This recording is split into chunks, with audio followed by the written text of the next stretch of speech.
Anlayatqanlar bu keçisiz tənavvəs proqramısının hayat hikmətləri səhifəsi.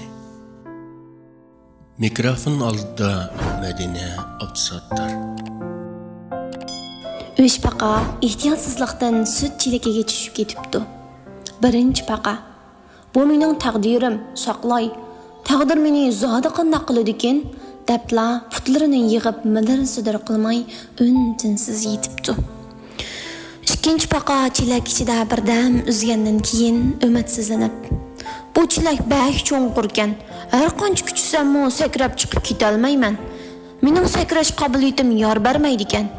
Bugun mening mahshar kunim deb azobli yig'layotgandan keyin çilek tagiga kirib o'zini tunjuqtirib o'ldiribdi.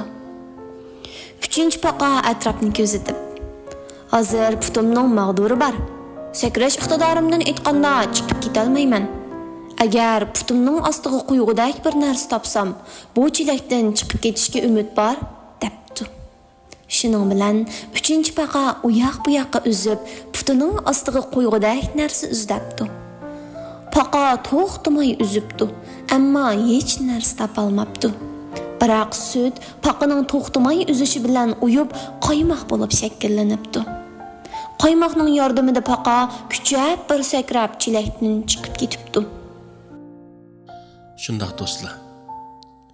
Passiv, ümitsiz odamlar fursatni kutmaydi. Ularning yuragi allaqachon o'lgan bo'ldi. Tashabbuskorlik bilan hal qilish chorasini izlagan odamlar mo'jiz yaratdi.